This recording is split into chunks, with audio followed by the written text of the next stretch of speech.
Star plus के popular serial ये रिश्ता क्या कहलाता है में अभीरा ने हार मान ली और अरमान से कहा कि वह जाकर मायरा का केस लड़े। अरमान को भी लगा कि यही सही है क्योंकि उसे पहले से ही अभीरा के केस लड़ने का तरीका पसंद नहीं आ रहा था। उसे लग रहा था कि अभीरा के तरीके से मायरा बाहर नहीं आ पाएगी। लेकिन जब अरमान ने मायरा का पॉइंट ऑफ व्यू सुना कि वह क्यों चाहती है कि उसकी मम्मा उसका केस लड़े और वह कितना गिल्टी फील करती है कि उसने अपनी मम्मा पर विश्वास नहीं किया और उनसे इतनी नफरत की, तो अरमान के कुछ पल के लिए हाथ कांप गए। इसी बीच कावेरी पोद्दार उसे समझाती नजर आई कि एक माँ का अपने बच्चे के साथ क्या रिश्ता होता है और कैसे अरमान हमेशा उस रिश्ते के बीच में आकर प्रॉब्लम्स क्रिएट करता रहा है। अब जब सब कुछ ठीक होने वाला है और अभीरा ये केस जीतकर मायरा के साथ अपने रिश्ते को हमेशा के लिए सुधार सकती है, तब अरमान फिर से बीच में आकर केस टेक ओवर कर रहा है।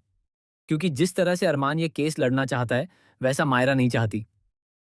न ये मायरा के लिए अच्छा है और न ही अभीरा के कॉन्फिडेंस और उसके गिल्ट के लिए। कावेरी पोद्दार की बातें सही जरूर थीं, लेकिन उनके मुंह से यह बातें सुनकर काफी हद तक हिपोक्रेसी लग रही थी, क्योंकि अतीत में उन्होंने भी ऐसा ही किया है। उन्होंने भी अरमान और उसकी माँ के बीच में प्रॉब्लम्स क्रिएट की हैं। वह खुद भी ऐसी इंसान रह चुकी हैं जिन्होंने एक माँ को उसके बच्चे से दूर किया है। इसी के चलते एक यूजर ने कहा, कावेरी का माँ की ममता और रिश्तों पर बात करना सच में इस शो का सबसे बड़ा मजाक है। जब जब अरमान किसी का साथ छोड़ता है, वह सही रास्ते पर आ जाता है। फिर भी कावेरी के मुंह से ऐसे डायलॉग्स, राइटर्स सीरियसली।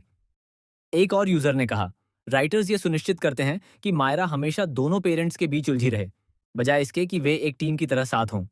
ये शो रिश्तों पर होना चाहिए था, लेकिन अब तो ये रिश्तों के मामले में मजाक बन गया है। अब समय आ गया है कि शो का नाम बदल दिया जाए।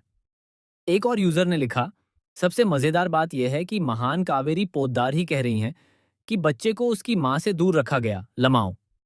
एक और यूजर का कहना था, हर बड़ा ट्रैक और हर इमोशनल मोमेंट किसी न किसी तरह फिर से उसी के इर्द गिर्द आ जाता है। आप कितना भी बहस कर लें, लेकिन फैक्ट्स नहीं बदलेंगे।